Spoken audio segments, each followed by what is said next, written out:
अस्सलामुअलैकुम। यहाँ इस्लामिया के सामने हम लोग का घर है। सुबह हमारे वालिद साहब फांसी लेके मर गए। इसकी वजह बोले तो एक हमारा भाई है, फुप्पू का बेटा है, उनकी वजह से टॉर्चर हो रहे, उन्होंने बच्ची को लेके भाग गए। तो 4-5 महीने हो रहा जाके, हम लोग को उसके बारे में कुछ भी नहीं मालूम।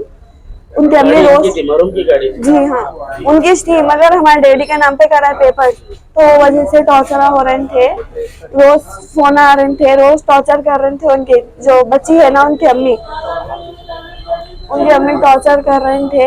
पर फिर लेके भी गए डैडी को रैन बाजार पीएस में, लेके जाके छोड़ दिए डैडी को गाड़ी की वजह से। फिर आते बोल के बोले थे हमारे छोटे चाचा है, उनको भी लेके जाते बोले, मगर डैडी बहुत टॉर्चर और मिल के डैडी से फांसी ले लिए। इससे पहले भी ले रहे थे, मगर हम लोग निकाल दिए। मैं समझाई डैडी को, तो मगर डैडी ने सुने मेरी बात। तो अब यहाँ से मिले साहब आपसे तो कांटेक्ट में है? हाँ, उन्होंने बोले हम लोग इंसाफ दिलाते, मेरे को उनके ऊपर भरोसा है। इंसाफ दिलाओ, हम लोग को इंसाफ होना। हम लोग कहाँ जाना बोलो, आप हम लोग को बहुत देखते। SRT कॉलोनी याकूतपुरा में एक यूनुस नामकारी शख्स का फांसी लेने की तरफ से इंतकाल हुआ। उसकी वजह जैसे ही मालूम करने की कोशिश की गई तो पता चला कि रैन बाजार पुलिस के जानिब से हरासमेंट चल रहा था। हरासमेंट की वजह ये थी कि यूनुस साहब का भांजा किसी लड़की से मोहब्बत करता था, उस लड़की के साथ में लापता हो गया था पिछले 1 महीने से। तो मुसलसल 1 महीने से पुलिस यूनुस साहब और उनके भाइयों को बुला रही थी और टॉर्चर कर रही थी कि आपका भांजा कहाँ है, हमको बताओ। इन लोग को मालूम नहीं था, इन लोग बार बार इनकार कर रहे थे, मगर यूनुस साहब ये टॉर्चर बर्दाश्त नहीं करके सुबह आज फांसी ले लिया। रात को इनको ये पता चला कि भाई रात को पुलिस आएंगे, उठाकर ले जाएंगे, तो ये अपने बड़े भाई के घर पे बीवी और एक बच्ची है उनके साथ में जाकर रात को बड़े भाई के घर रह गए थे। सुबह उठकर याकूतपुरा रेलवे स्टेशन के पास में नाश्ता किया अपने दोस्तों के साथ में। उसके बाद में घर आए।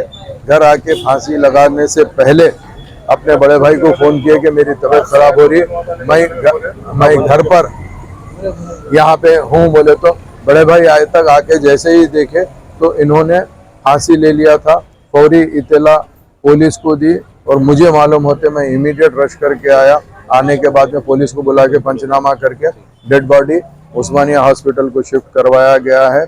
इंशाअल्लाह ताला मैं तमाम लोगों से कहना चाहता हूँ, नकीब मिल्लत और हबीब मिल्लत की ख़ास निगरानी के अंदर हम ये केस को पुलिस के बड़े ऑफिसर्स में लेकर आएंगे और इन लोगों को बताएंगे, और जो भी खाती पुलिस वाला है जो इनको हरास कर रहा था उसको न सिर्फ नौकरी से बर्खास्त कराएंगे, बल्कि आने वाले टाइम पे कोई ऐसा हरासमेंट पूरे इंटायर तेलंगाना के अंदर नहीं होना, इसकी नुमाइंदगी भी हम हायर पुलिस ऑफिसर्स को करेंगे।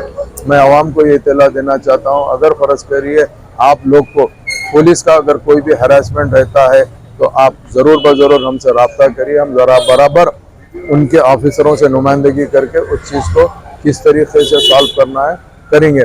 जो मेन एक्यूज होता है उसको पकड़ना पुलिस की जिम्मेदारी है। पुलिस की नाअहली ये है कि अक्यूज को छोड़ देते, रिश्तेदारों को हरास करते, ये टोटली गलत है। इंशाल्लाह इसके ऊपर बराबर एक्शन लिया जाएगा। बहुत बहुत शुक्रिया।